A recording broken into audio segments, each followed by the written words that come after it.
Today's top stories.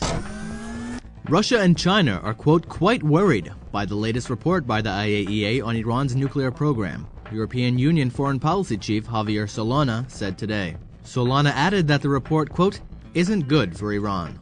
In its 6-page report, the IAEA said that it had not been able to resolve the questions about Western intelligence allegations that Tehran had carried out nuclear weaponization studies. Moscow and Beijing have both called for continued negotiations with Iran and have said that the new sanctions should not yet be imposed. Iran's President Ahmadinejad said today that the IAEA report reaffirmed the peaceful nature of Iran's nuclear program. He added that Iran would not suspend its nuclear program and dismissed the threat of further sanctions against Tehran. President Ahmadinejad today dismissed the possibility of an Israeli attack on Iran's nuclear facilities. Ahmadinejad said Israel was in a, quote, weak position and could therefore not strike, quote, any other country. Ahmadinejad was also quoted as saying that Iran would defend its territorial integrity against any possible attack. Meanwhile, the head of Russia's arms exporter today said that Moscow was negotiating the shipment of air defense systems to Iran despite Western efforts to isolate the Islamic Republic. A U.S. defense official said earlier this month that Iran was unlikely to receive the system this year, but called it a, quote, very serious capability that the U.S. was watching closely.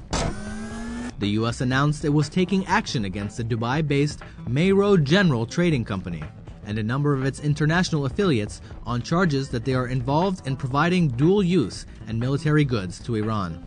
The Justice Department is charging 16 foreign-based entities tied to the company with conspiracy and with violations of the Iran trade embargo, the Iranian transactions regulations, the Export Administration regulations, and the International Emergency Economic Powers Act. The U.S. Commerce Department said it was placing over 100 international entities on its entity list, which restricts transactions between U.S. citizens and listed individuals and companies. Also yesterday, the U.S. Treasury Department blacklisted 6 of Iran's companies that it says are owned or controlled by Iran's Ministry of Defense and Armed Forces Logistics and Defense Industries Organization, which the U.S. charges with having ties with Iran's nuclear and ballistic missile programs. These stories and more at IranVNC.com.